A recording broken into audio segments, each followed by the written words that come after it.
صل على سيدنا مولانا محمد وعلى علي سيدنا مولانا محمد صلى الله على محمد صلى على محمد ہر دم زبان سے نکالو پاک نامی محمد ہر دم زبان سے نکالو شفیعنا মুহাম্মদ সাল্লাল্লাহু আলাইহি ওয়াসাল্লাম। উপস্থিত উস্তাদুল ইকরাম, উলামা ইকরাম, সুশিক্ষিত সুসম্মানিত ধর্মপ্রাণ মুসলমান, পর্দানশিনী মা ও ভগ্নীগণ, সর্বপ্রথম আমার আন্তরিক সালাম, আসসালামু আলাইকুম ওয়া রাহমাতুল্লাহি ওয়া বারাকাতুহু। আলহামদুলিল্লাহ আলহামদুলিল্লাহি রাব্বিল আলামিন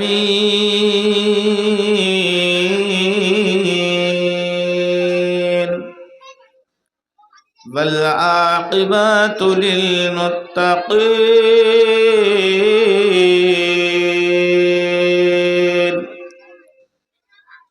والصلاة والسلام على رسوله الكريم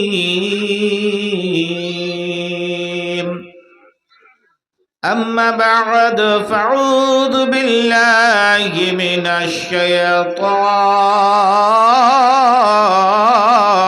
الرجيم بسم الله الرحمن الرحيم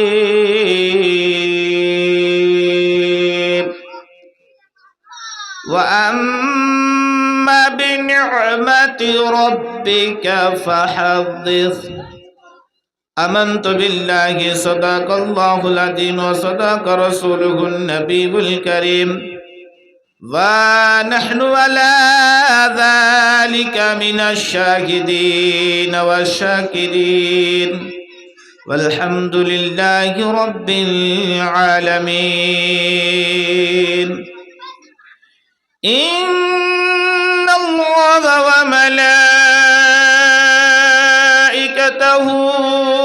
يصلون على النبي يا أيها الذين آمنوا মিছে তোমাদের ধারণা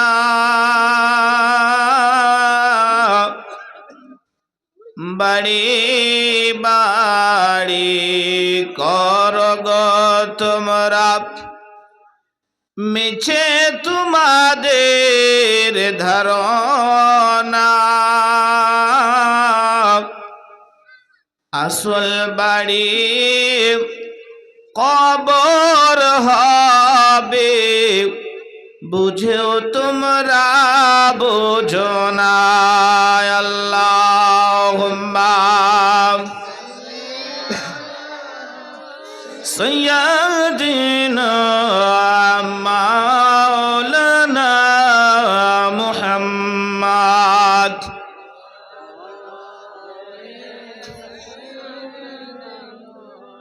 মাওলানা মুহাম্মদ গো খোদা দয়া করো নসিব করো মদিনা গো খোদা দয়া করো नसीब करो मदीना দয়া রসুলকে না দেখায়া কবর মাঝে নিও না। আল্লাহুম্মা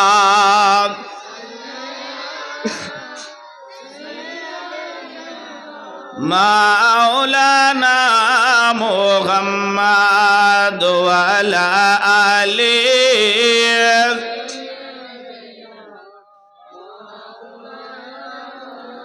মুহাম্মদ সাল্লাল্লাহু আলা মুহাম্মাদিন মুহাম্মদ হরদম জবান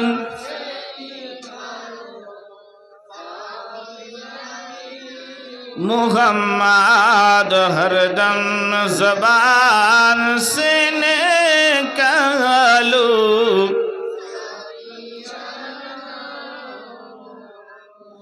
रहमत आलम नबी नूरे मुजस्सम रहमत आलम नबी नूरे मुजस्सम সাহাবীরা আতর বানায় ওই নবীজির ঘাম জোরে বলেন সাহাবীরা আতর বানায় ওই নবীজির ঘাম রহমতে আলম নবী নূরে মুজস্সম সাহাবীরা আতর বানায় ওই নবীজির ঘাম জানো মানো চিনো কেমন নবী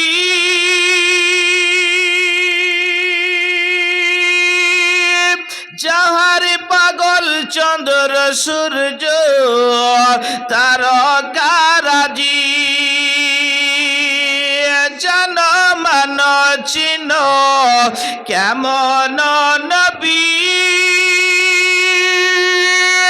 যাহার পাগল চন্দ্র সূর্য তারকারাজি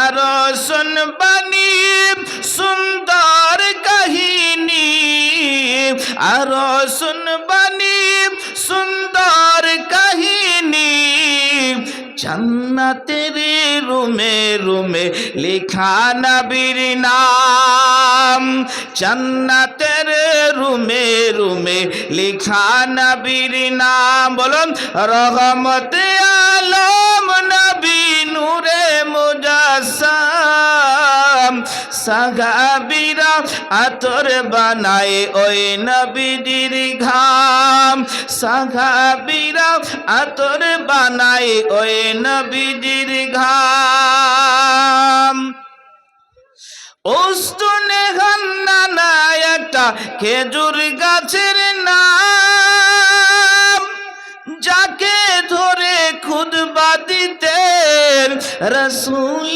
আকরাম উস্তুনে হান্নানা একটা খেজুর গাছের নাম যাকে ধরে খুতবা দিতেন রাসূল আকরাম গাছটা নবীর বিরহে শুধুই কাঁদিতে রহে গাছটা নবীর বিরহে শুধুই কাঁদিতে রহে শুনে হতবাক সাহাবায়ে কেরাম রহমতে আলম নবী নূরে মুজস্সম সাহাবীরা আতর বানায় ওই নবীজির ঘাম আল্লাহুম্মা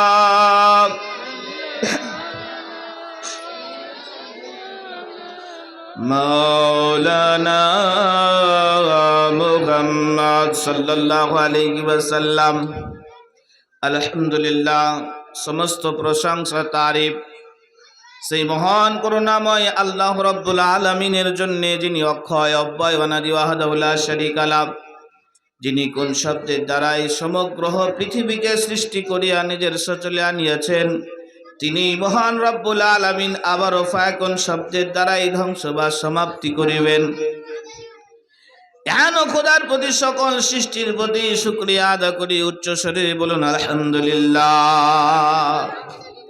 তিনার পরে পরে আকাই নামদার মাদানিয়ে তাজদার মদিনা সরকার মা আমিনার লাল মুরুদুলাল, যিনি আহম্মদ, যিনি মোহাম্মদ, যিনি মুস্তাফা, যিনি মুর্তজা, যিনি আপনার নবী আমার নবী তথা কুল কায়নাতের নবী নবীদের নবী আল আরবি মুহাম্মদ সাল্লাল্লাহু তাআলা আলাইহি ওয়াসাল্লামের প্রতি সহস্র শত শত দরুদের ধারা অর্পিত হোক, বর্ষিত হোক।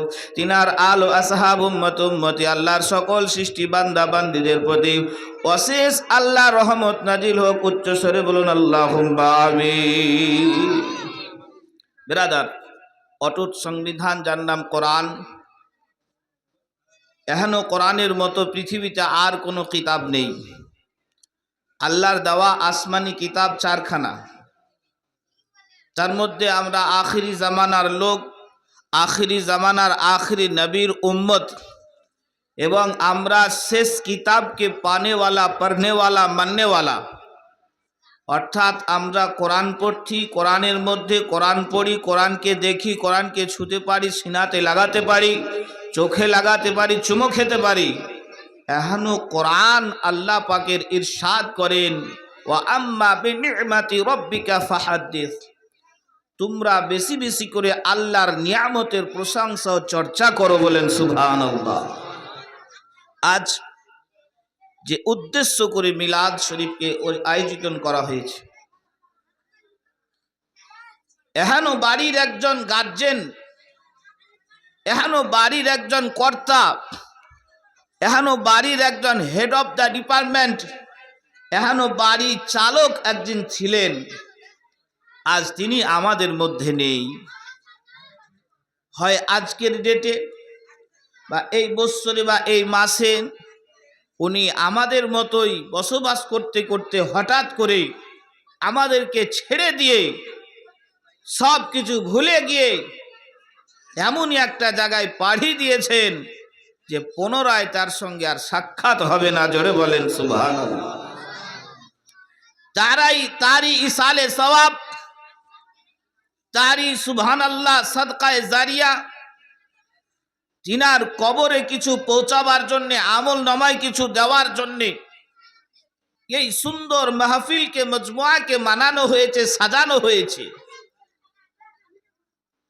কিন্তু এখনো মেহফিলে, এখনো মজমুয়াতে প্রশংসা হবে আল্লাহর, তারিফ হবে আল্লাহর, এবং আলোচনা থাকবে রাসূলুল্লাহর। বলেন সুবহানাল্লাহ। কারণ আল্লাহ কখনোই রাসূলুল্লাহকে ছেড়ে কথা বলেননি। তো পৃথিবীর বুকে যেখানে যে স্টেজ হোক না কেন, যে কোনো মেহফিল হোক না কেন, যেখানে আল্লাহর প্রশংসা আছে, নবীর প্রশংসা আছে, আল্লাহর নাম আছে, নবীর নাম আছে, আল্লাহর প্রতি যদি আপনি শুকরিয়া আদা করেন তো রাসূলুল্লাহর প্রতি আপনাকে দরুদ পড়তে হবে। আল্লাহকে যদি রাজি করতে চান, আপনার আগে রাসূলুল্লাহকে রাজি করতে হবে। আল্লাহর কাছে যদি কোনো নৈকট্য লাভ করতে হয়, আমার রাসূলুল্লাহর দরজাতে আপনাকে আগে যেতে হবে। আল্লাহ রব্বুল আলামিনের কাছে যদি আপনার বন্দেগীকে পৌঁছাতে হয় তো হাবিবুল্লাহর ওসিলা দিতে হবে। আপনার যাকাত ও হজকে যদি নবী পড়তে আপনার আল্লাহর দরবার পর্যন্ত পৌঁছাতে হয়, নবীর ওসিলা লাগবে।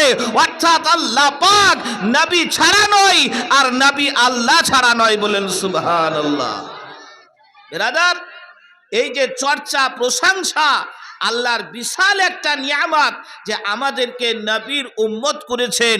আখিরি জামানা নবী মুহাম্মদ সাল্লাল্লাহু আলাইহি সাল্লামকে আমাদের মধ্যে দিয়েছেন, বা আমাদেরকে নবীর জামানায় দিয়েছেন। এটা কম বড় নিয়ামত?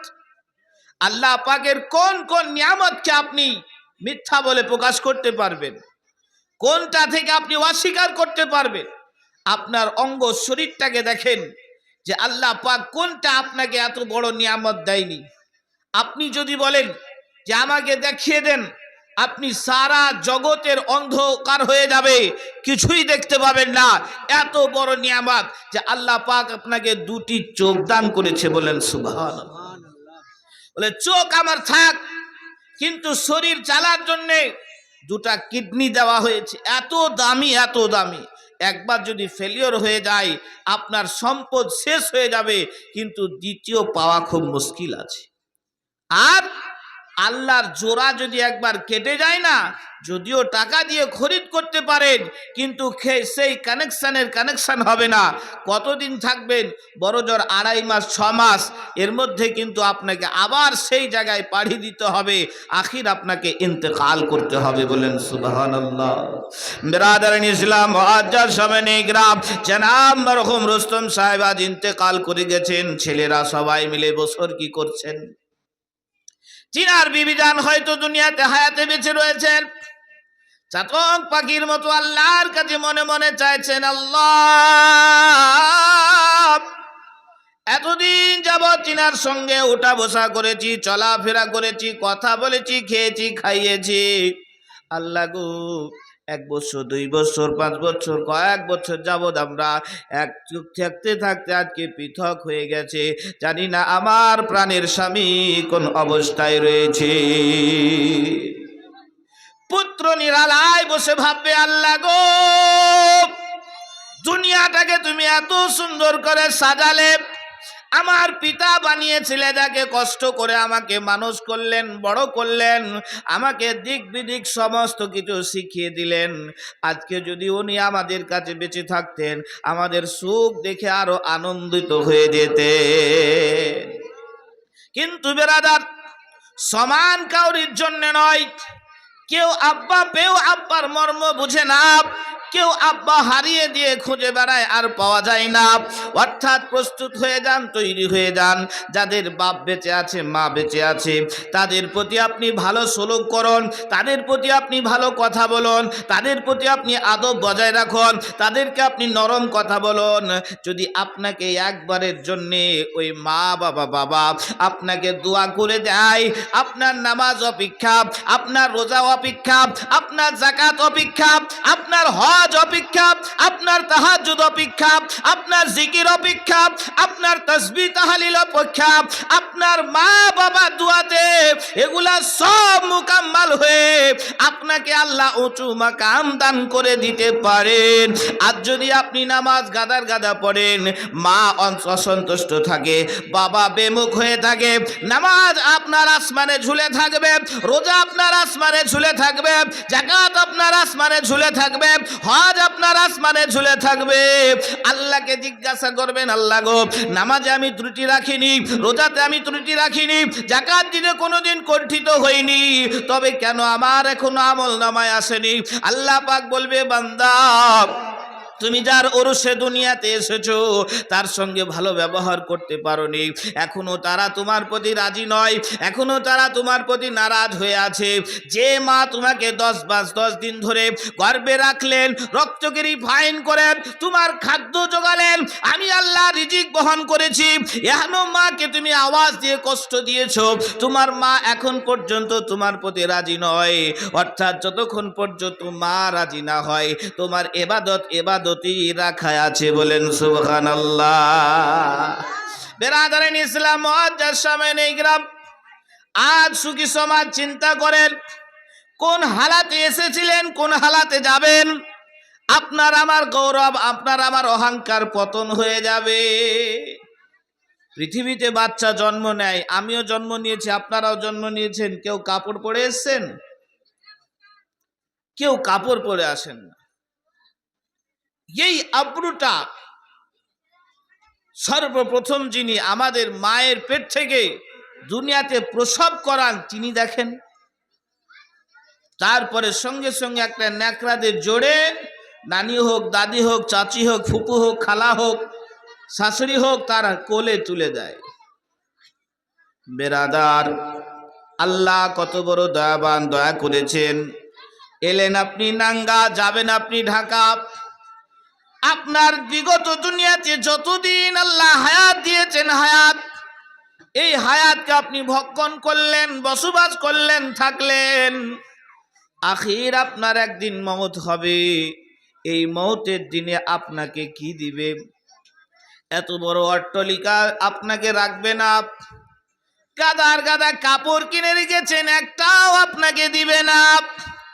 সুন্দর সুন্দর আপনি মার্বেল টাইলস কিনে রেখেছেন, বিছিয়েছেন, এগুলাও আপনাকে দিবে না। আখির আপনার ঝাড়ের বাঁশ কেটে এনে পারণ বিছিয়ে কিছু খড় বা খলপা দিয়ে বা আমাদের এলাকার মতো পাটি দিয়ে জাউন মাটি দিয়ে কোঠা বানিয়ে দিবে। জোরে বলে। আপনি চিন্তা করে দেখেন, এই কাফনটাও না পেতে পারেন, এই কাফনটাও জুটতে না পারে, খোদা না খাস্তা কাউরির না হোক, এমনও সময় দুর্যোগ সময় চলে আসবে, আপনাকে তুলে এনে দাফন করার টাইম থাকবে না, আপনাকে তুলে এনে আপনার জন্য কবর খোঁড়ার লোক থাকবে না, আপনার জন্য কাফন কিনে আনার লোক থাকবে না, আপনাকে গোসল করাবার লোক থাকবে না, আপনাকে সুরমা পরার লোক থাকবে না, আপনার যত সাম্রাজ্য থাক না কেন, এখনো সময় হয়তো আপনাকে বিনা গোসলে এখনো দুনিয়া ছেড়ে যেতে হতে পারে, বিনা কাফনেও যেতে হতে পারে, আপনার বিনা সুরমা পরাতেও যেতে হতে পারে। বুঝতে পারা গেল রে বোন, যতই কিছু তুমি আমার আমার করো না কেন, এটা তোমার নয়, এটা তোমার নয় ক্ষণেক্ষণ, যেটা তোমার সেটা হলো তোমার নিজের আমল, এছাড়া কিছুই নয়। নাকি বলছেন বেরাদার? আমল ছাড়া কিছু নয়। আপনার যত কিছু সরঞ্জাম থাক না কেন সব বেকার। যদি হাজারো হাজার মোহব্বতকারী কাউরির লোক ইন্তেকাল করে আর ওকে যদি বলা হয় 2 মিনিটের জন্য একা তুমি ওখানে নীরবতা পালন করো, করবে? তখন তার কাছে ভয়ঙ্কর হয়ে যায়। লাশ যখনই শুনবে, মাইয়াত যখনই শুনবে, তখনই তাকে ভয় লাগে, কাছে থাকতে পারে না, একাই যেতে পারে না, তাকে একাই চাটতে পারে না, তাকে হাত দিতে পারে না। বেরাদার, পৃথিবীতে থাকাতেই আপনার কবরে যাওয়ার আগেই আপনাকে ছোঁয়ার শক্তি হারিয়ে দেয়, আপনার কাছে একাই থাকার ক্ষমতা হারিয়ে দেয়, আপনার সঙ্গে সুবহানাল্লাহ এতদিন বসবাস করার পরেও কাউকে ডাকে যে এসো, আমি একাই থাকতে পারবো না। কিন্তু বাবা, ওই কবর নামের ঘরটাতে আপনাকে একাই থাকতে হবে। যাবে না জানলা দরজা, হবে না সাথী, থাকবে না কোনো বাতি, একাই রেখে দিয়ে আসবে, যাবে না কোনো সাথী। চিন্তা করুন, ওই কবরে আপনি কি করে থাকবেন? ওই কবরে আপনাকে রাখা হবে। বেরাদারিন ইসলাম, মুআজ্জাজ সামিন ইকরাম, আমরা যদি কেউ মুর্দা ব্যক্তির কথা শুনতে পেতাম, কোনোদিন আমরা নামাজ রোজা ছাড়তাম না এবং মিথ্যা কথা বলতাম না, অন্যায় কাজে লিপ্ত হতাম না। রাসূলে পাক সাল্লাল্লাহু আলাইহি ওয়াসাল্লামের আদর্শ ছিল এত সুন্দর সুন্দর, এক একটা আদর্শের প্রতি যদি আপনি আমল করেন, এতেও আল্লাহ আপনার প্রতি রাজি হয়ে যেতে পারে। সাজায়া গুজায়া তে মোরে সজনী তোরা, সাজায়া গুজায়া দে মোরে, সাজায়া গুজায়া দে মোরে সজনী তোরা, সাজায়া গুজায়া দে মোরে। বড়ই পাতা গরম জলে শুয়ায়া মশারির তলে, বড়ই পাতা গরম জলে শুয়ায়া মশারির তলে, আমায় গোসল করিয়ে দে সজনী তোরা, সাজায়া গুজায়া দে মোরে, আতর গোলাপ সুরমা পরিয়ে দে সজনী তোরা, সাজায়া গুজায়া দে মোরে। এত রঙে এত বাহার পরনে সোহে না সবার, এত রঙে এত বাহার পরনে সোহে না সবার, আমায় সাদা কাফন পরিয়ে দে সজনী তোরা, সাজায়া গুজায়া দে মোরে।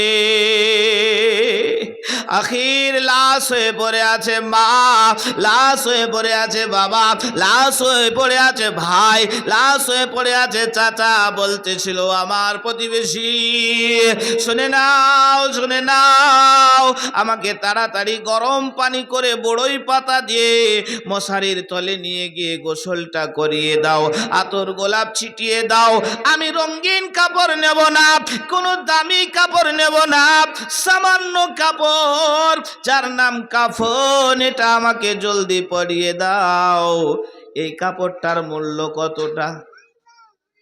যদি খাস করে কোনো বান্ধবীকে বা বন্ধুকে বা বাড়ির কোনো মেম্বার বা ধরেন প্রিয় স্ত্রীকেও হালকা মিহি রঙের একটা পাড় আর গোটাটাই সাদাই কাপড় কিনে এনে গিফট করা হয়, নেবেও? কি বলবে? আমি কি বুড়িয়ে গেছি নাকি এমন কাপড় এনেছ? কিন্তু বেরাদারান ইসলাম অ্যাকসেপ্ট করে যদি রাখে যে এই কাপড় তোমার যখন চয়েস, তো আমি নিলাম রাখলাম, তবে আমার একটা ওসিয়ত, এই কাপড়টা আমাকে তুমি শেষকালীনে পরিয়ে দিও। বলেন সুবহানাল্লাহ। আর তো সাদা কাপড় কিনতে হবে না, কিন্তু চয়েস করবে না, বাজার পাঠাবে, ঘুরিয়ে দিবে, স্বামীকে হয়রান করবে, বোন হলে ভাইকে হয়রান করবে, দাদা হলে দাদি দাদাকে হয়রান করবে। বেরাদার, হযরতে আয়েশা হযরতে খাদিজাতুল কুবরা রাদিয়াল্লাহু তাআলা আনহা যখন ইন্তেকালের সময় হয়ে এলেন, বুঝতে পারলেন আর কতদিন বাঁচব।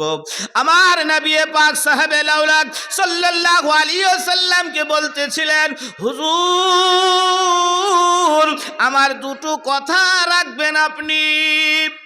নবী আমার মোহব্বতে স্ত্রীর মুখ পানে চেয়ে বললেন, বিবি গো তুমি যেটা বলবে আমি নিশ্চয় নিশ্চয় রাখবো, তুমি ফরিয়াদ করো বলো। হযরত উম্মুল মুমিনিনা খাদিজাতুল কুবরা রাদিয়াল্লাহু তাআলা আনহা বলতেছিলেন, ইয়া রাসূলুল্লাহ, ইয়া হাবিবাল্লাহ গো, আমি যখন ইন্তেকাল করে যাব, আমি যখন এ দুনিয়া ছেড়ে চলে যাব, আমাকে দাফন করবে সকলে, আমাকে মাটি দিবে সকলে, সকলের জন্য মুতাইন আছে সাদা কাফন। ইয়া রাসূলুল্লাহ, ইয়া হাবিবাল্লাহ গো, আমাকে কোন দুনিয়ার কাফন দেবেন না, আমাকে দুনিয়ার সাদা কাপড় পরাবেন না। ইয়া রাসূলুল্লাহ, আপনার পরনের একটা ছেঁড়া জুব্বা রয়েছে, ওই জুব্বাটা আমাকে পরিয়ে কাফন বানিয়ে দিবেন। জোরে বলে হযরত নবী পাক সাহাবে লাউলাক সাল্লাল্লাহু আলাইহি ওয়াসাল্লাম উম্মুল মুমিনিনা হযরত খাদিজাতুল কুবরা রাদিয়াল্লাহু তাআলা আনহাকে এত ভালোবাসতেন, এত ভালোবাসতেন বাবা, কারণ দরিদ্রের সময়, গরিবের সময়, কষ্টের সময় সঙ্গিনী হয়েছিলেন হযরত খাদিজা, সাথ দিয়েছিলেন হযরত খাদিজা। এমন সময় যখন এই ওসিয়তটা করলেন, নবী বললেন, বিবি গো বলো বলো, দুনিয়ার অনেক কিছু থাকার পরেও আমার ওই জুব্বার মধ্যে তুমি কি দেখলে? এটাই কেন তুমি চাইলে? এটাই কেন তোমার পছন্দ হলো?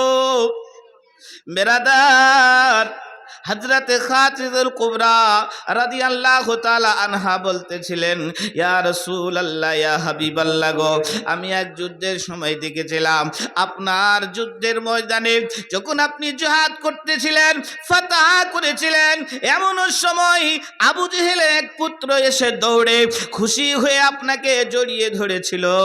এতক্ষণ জড়িয়ে ধরে থাকার কারণে যখন আবু জেহেলের লোকেরা দেখলো, এ আবু জেহেলের পুত্র, কেন তুমি আমাদের দুশমনকে জড়িয়ে ধরলে, কেন তুমি তার সঙ্গে গলা মিলালে, অর্থাৎ আমাদের বুনিয়াদি অনুযায়ী তোমাকে একটা সাজা দিতে হবে, সাজা দিতে হবে।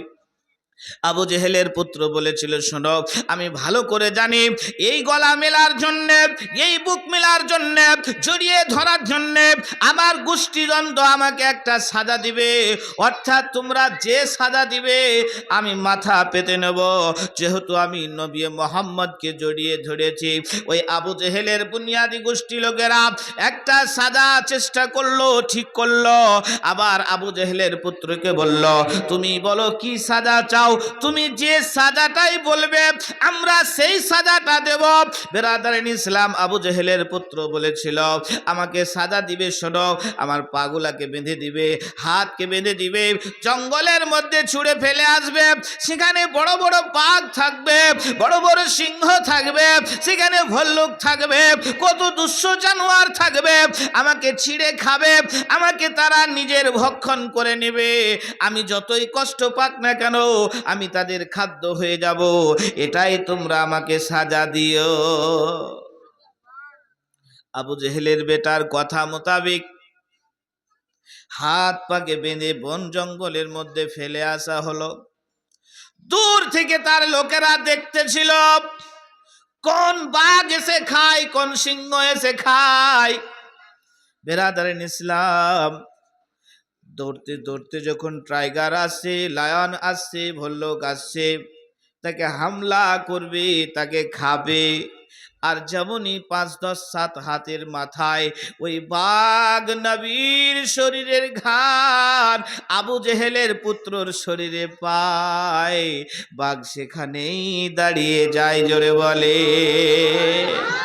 সিংহ দৌড়ে আসছে, মনে হয় এক লোকমাতেই খেয়ে নিবে, কিন্তু যখনই ঘান পেয়ে যায় সিংহ দাঁড়িয়ে যায়, আপনার ভল্লুক আসে দাঁড়িয়ে যায়, আরো কত দুঃস্ব জানোয়াররা আসে দাঁড়িয়ে যায়। সকলে চিন্তায় চিন্তিত, কেন আবু জেহেলের পুত্রকে বাঘ খায় না, আর সিংহতে খায় না, ভল্লুক খায় না, কত জানোয়ার আছে খেয়ে নেয় না, আসে দেখে ঘুরে চলে যায়।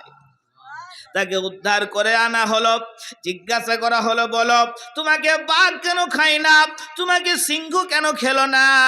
বলে আমারও সমাজের বাহিরে আমি বুঝতে পারছি না, তবে আমি এটাই বুঝতে পারছি যতক্ষণ পর্যন্ত আমি আল্লাহর নবীকে জড়িয়ে ধরেছিলাম, উনার শরীরের পাসিনা গুলাব, উনার শরীরের ঘান গুলাব আমার শরীরে এখন পর্যন্ত মহকে আছে, মনে হয় নবীর ঘান মোবারকা পেয়ে এই ঘানের পাসিনার আদব করে আমাকে খাই না। জোরে বলে।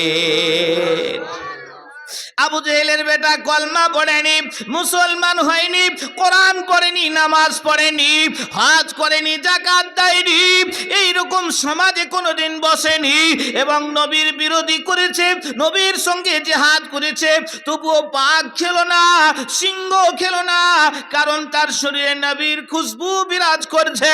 উম্মুল মুমিনিনা আপনার খাদিজাতুল কুবরা রাদিয়াল্লাহু তাআলা আনহা বলতেছিলেন, ইয়া রাসূলুল্লাহ গো, ইয়া হাবিবাল্লাহ, আপনার মুখ থেকে শুনেছি কবরে নাকি দর্দনাক আযাব হবে, কবর নাকি এক হয়ে যাবে, কবরে মুনকার নাকির আসবে, সওয়াল করবে, জবাব দিতে হবে।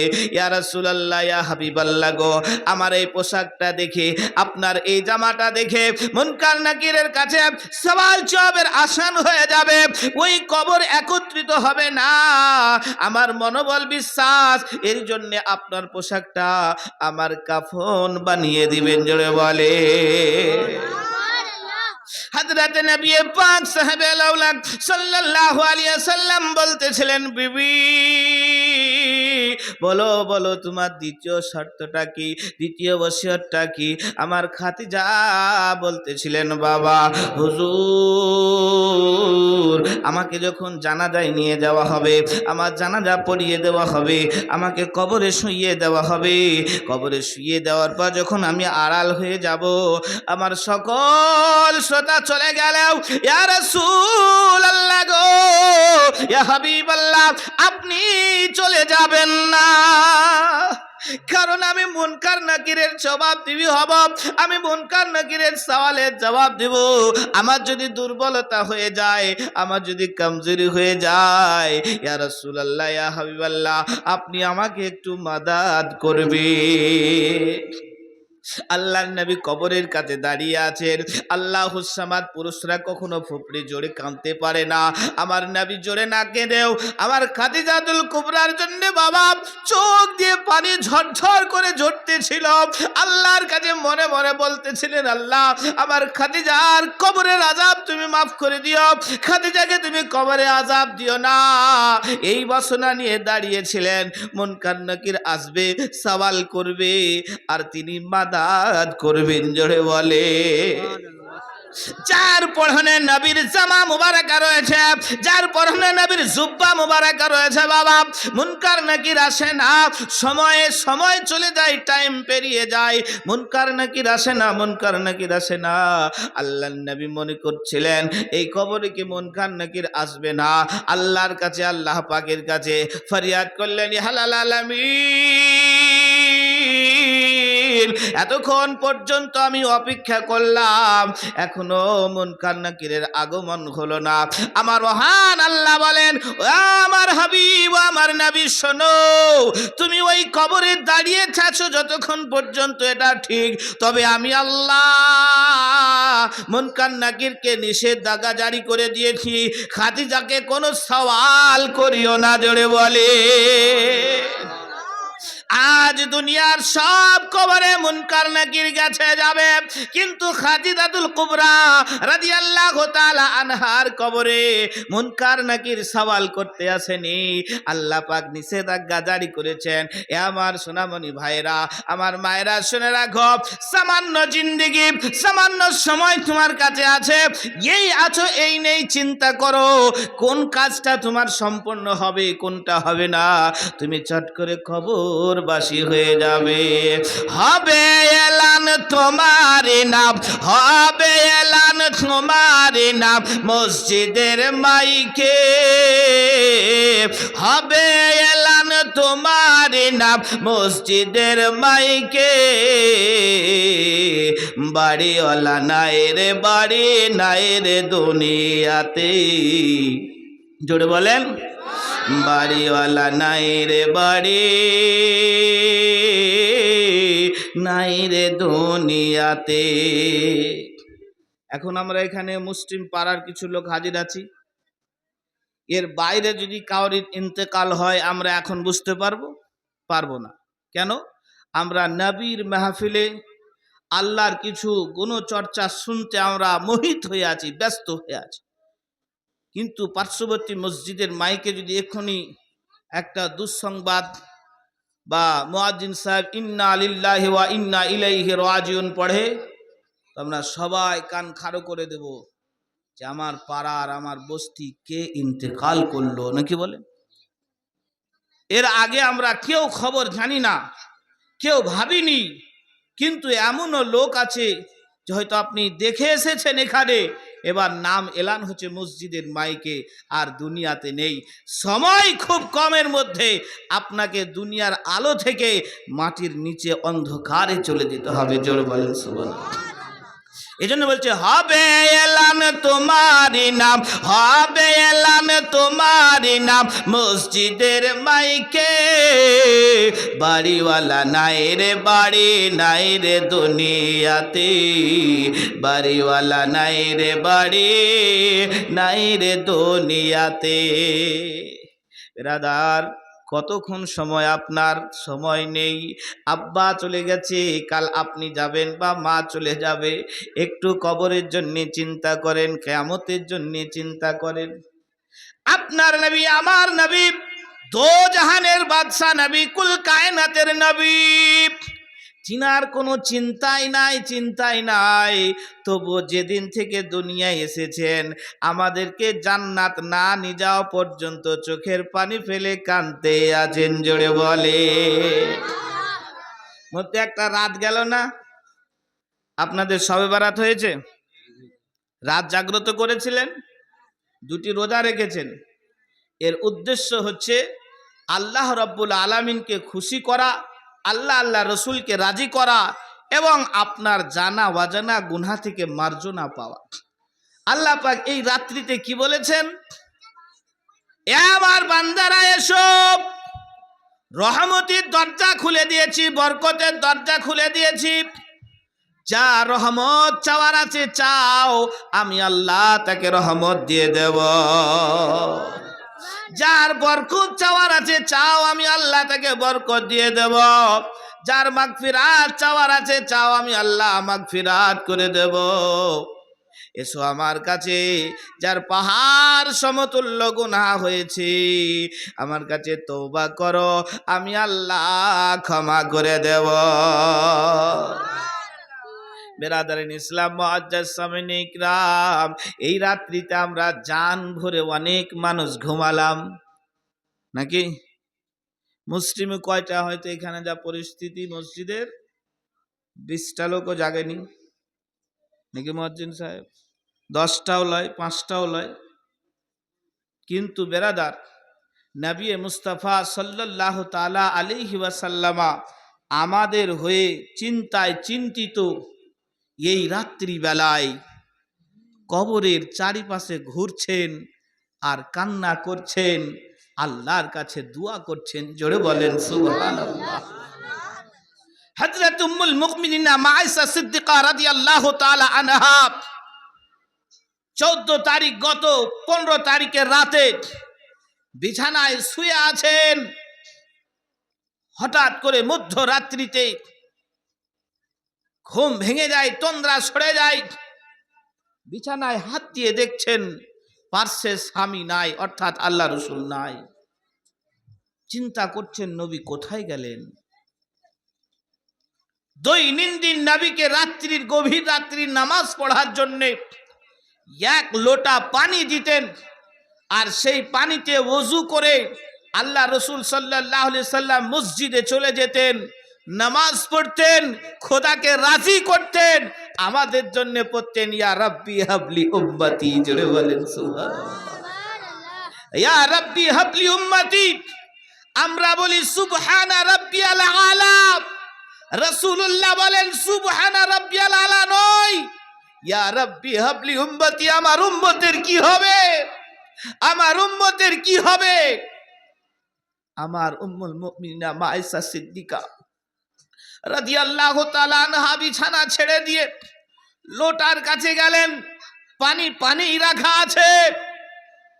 দৌড়ে গেলেন মসজিদের কাছে, মসজিদেও নবী নেই। বেরাদার বেকাবু হয়ে গেলেন, নিজের মনকে বুঝাতে পারছেন না রাত্রিবেলায় নবী কোথায় গেলেন। একবার মন বলছে, মেয়ের মন, যে আমি ব্যথিত, হয়তো অন্য কোনো বিবির সঙ্গে সাক্ষাতে গেছেন। বেরাদারিন ইসলাম, এই খুঁজতে খুঁজতে খুঁজতে উম্মুল মুমিনিনা মা আয়েশা সিদ্দিকা রাদিয়াল্লাহু তাআলা আনহা জান্নাতুল বাকিতে, অর্থাৎ একটি কবরস্থান যেখানে সাহাবাখানা আছেন, সেখান সেই আপনার কবরস্থানের জায়গাটার নাম হচ্ছে জান্নাতুল বাকি নাকি বলেন? দেখেন কোনো পুকুরের পাহাড়ে যদি কাউকে সাহাবাখানা থাকে, তো পুকুরের নামে বলে না, আমাদের গ্রামে তালবোনা আছে, তো বলে তালবোনার পাহাড়ের কবরস্থানে মাটি হবে। একটা বোয়াল পুকুর আছে, বলে বোয়াল পুকুরে মাটি হবে নাকি বলেন? তো এক একটা কবরস্থানের জান্নাতুল বাকি বলে নাম আছে, জান্নাতুল ফিরদাউস বলে নাম আছে। তো আল্লাহ নবীকে জান্নাতুল বাকিতে পেলেন, বলেন সুবহানাল্লাহ।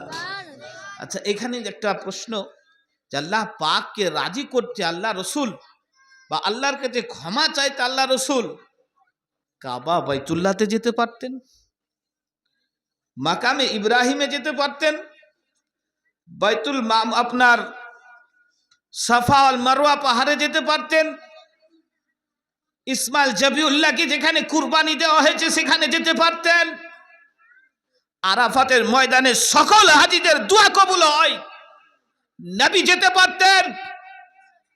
কিন্তু আরাফাত নয়, কাবা বাইতুল্লাহতেও নয়, মাকামে ইব্রাহিমে নয়, সাফা আল মারওয়াতে নয়, নবীকে পেলেন তো পেলেন কবরস্থান জান্নাতুল বাকিতে পেলেন, বলেন সুবহানাল্লাহ। ঘুরে ঘুরে চোখের পানি ফেলে ফেলে আল্লাহর কাছে প্রার্থনা করছেন। হযরত উম্মুল মুমিনিনা মা আয়েশা সিদ্দিকা রাদিয়াল্লাহু তাআলা আনহাকে দেখলেন, কাজ কমপ্লিট করলেন, বাড়ি এলেন। হযরত উম্মুল মুমিনিনা মা আয়েশা সিদ্দিকা রাদিয়াল্লাহু তাআলা আনহাকে বলতেছিলেন, এ আয়েশা, আমি কি তোমার প্রতি অত্যাচার করলাম? আমি কি তোমার হকের কোনো কিছু করলাম? বলে, ইয়া রাসূলুল্লাহ, ইয়া হাবিবাল্লাহ, কেন? বলে, নিশ্চয়ই তুমি এতক্ষণ পর্যন্ত আমার জন্য কিছু ভাবছিলে। উম্মুল মুমিনিন মা আয়েশা সিদ্দিকা রাদিয়াল্লাহু তাআলা আনহা বলতেছিলেন, ইয়া রাসূলুল্লাহ, ইয়া হাবিবাল্লাহ, আপনাকে যখন আমি আমার বিছানায় পেলাম না, আমি মনে করলাম হয়তো আপনার আজকে দুনিয়া থেকে জালওয়া আফরোজ হয়ে গেছে। জোরে বলেন সুবহানাল্লাহ। প্রত্যেক স্ত্রীর কাছে স্বামী প্যারা, প্রত্যেক বিবির কাছে স্বামী হলো নিজের সাজানোর অলংকার। আজ আপনার রঙিন শাড়ি তখনই মানাবে স্বামী যখন বেঁচে থাকবে, আপনার কানের দুল তখনই মানাবে স্বামী যতক্ষণ বেঁচে থাকবে, আপনার চলাফেরার সম্মান বজায় থাকবে স্বামী যখন বেঁচে থাকবে, আপনার খাওয়া দাওয়ার হার বাল বল আপনার ততক্ষণই মানাবে স্বামী যখন বেঁচে থাকবে। বেরাদারেন ইসলাম, মুআজ্জাজ সামনে ইকরাম, স্বামী ইন্তেকাল করলে হাতের চুড়ি আপনি রাখতে পারেন না, স্বামী ইন্তেকাল করলে কানের দুল আর পড়তে পারেন না, স্বামী ইন্তেকাল করলে রঙিন শাড়ি পরতে পারেন না, স্বামী ইন্তেকাল করলে আজাদের সাথে বাজার যেতে পারেন না, স্বামী ইন্তেকাল করলে একটু নিশি সন্ধ্যা হলে বাড়ি থেকে বার হতে পারেন না। কারণ দুনিয়ার লোক, দুনিয়ার মানুষ আপনার প্রত্যেকটা কদমকে গিনতি করে করে আপনার জন্য প্রস্তুত হয়ে আছে, আপনার অপব্যাখ্যা করার জন্যে, আপনার অপপ্রচার করার জন্যে, আপনার সমালোচনা করার জন্যে। আপনার স্বামী ইন্তেকাল করার পরে প্রয়োজনেও যদি বাজার যান, আপনার গ্রামবাসী, আপনার প্রতিবেশী বলতে থাকবে, দেখো দেখো এই বাড়ির বহুটা কেমন, এই বাড়ির বেটিটা কেমন, সবে মাত্র 4 দিন হলো, সবে মাত্র 40 দিন হলো, সবে মাত্র বছর খানিক হলো স্বামী ইন্তেকাল করেছে। লাজ লেহাজ নাই, শরম হায়া নাই, চিন্তাধারা নাই, নিজ চিন্তায় নির্দ্বিধাতে বাজারে গিয়ে বাজার করে আনছে। বলেন সুবহানাল্লাহ। কিন্তু স্বামী বেঁচে থাকলে বাজার গেল, জিজ্ঞাসা করলেও বলেনি, বলেছে তো বলেছে অমুকের স্ত্রী বাজার গেল। বেরাদারিন ইসলাম, সন্ধ্যাবেলায় বাড়ি থেকে বার হলেও বলবে অমুকের বাড়ির বহু বার হলো। কিন্তু বেরাদার, আপনি যখন বিধবা হয়ে যাবেন, আপনি যখন স্বামী হারা হয়ে যাবেন, সন্ধ্যাতে বাড়ালেও আপনার জন্যে অপপ্রচার হবে, সমালোচনা হবে। অর্থাৎ স্বামী আপনার এমন একটা অলংকার যে আপনার কানের দুলটাকে মানান করাবার জন্যে স্বামী জরুরি আছে, পরনের রঙিন শাড়িটাকে মানান সহি করার জন্য স্বামীর জরুরি আছে। অর্থাৎ এর জন্য আল্লাহ রাসূল সাল্লাল্লাহু আলাইহি সাল্লাম এবং স্বয়ং আল্লাহ বলেছেন প্রত্যেক বিবিদের জান্নাত নিজের স্বামীর পায়ের তলে। বলেন সুবহানাল্লাহ। আর প্রত্যেক আল ওয়ালাদ সন্তান আদিদের জান্নাত মায়ের পায়ের তলে। আর যদি বুরবাকের মতন আপনার মার পাত্তল খুঁড়ে খুঁড়ে আজ খাল করে দেন না, তো জান্নাত দেখতে পাবেন, আমি দেখতে পাবো। বেরাদারিন ইসলাম, মুআজ্জাজ সামনে ইকরাম, এখন যদি কেউ উঠে আঁধারা রাতে আপনার আগুনের প্রদীপ নিয়ে মার পাততলাতে দেখে, দেখি মা জান্নাত হবে, এমন ফসকা পড়ে যাবে। তো বলবে মা মৌলভী সাহেবই বললে এই লিগি জান্নাত খুঁজতে আসছি। এই মানুষ শোনো, তোমাকে দুনিয়াতে মায়ের পাততলে প্রদীপ নিয়ে জান্নাত খুঁজতে বলা হয়নি, মায়ের খিদমত করে জান্নাত খুঁজে নাও, বন্দেগী করে আর মাকে রাজি করে তোমার জন্য জান্নাত প্রস্তুত রয়েছে। জোরে বলেন সুবহানাল্লাহ। একবার দরুদ পড়েন আল্লাহুম্মা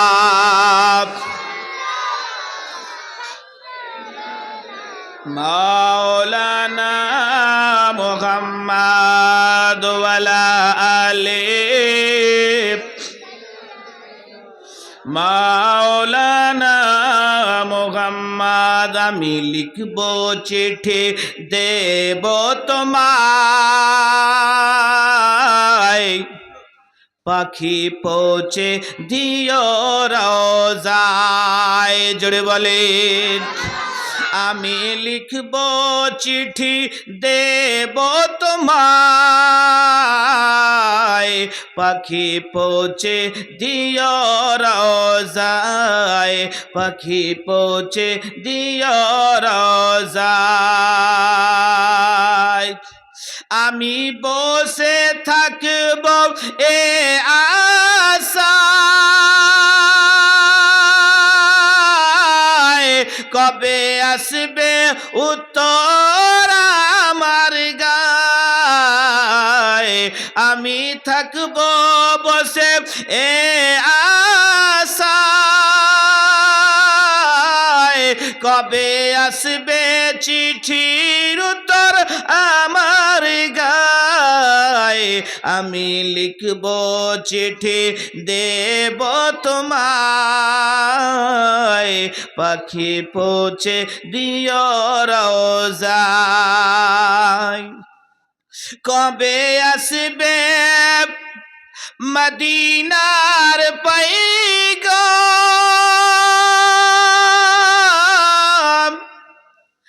গায়ে বাঁধব আমি হাজিদের হেরাম। জোরে বলেন।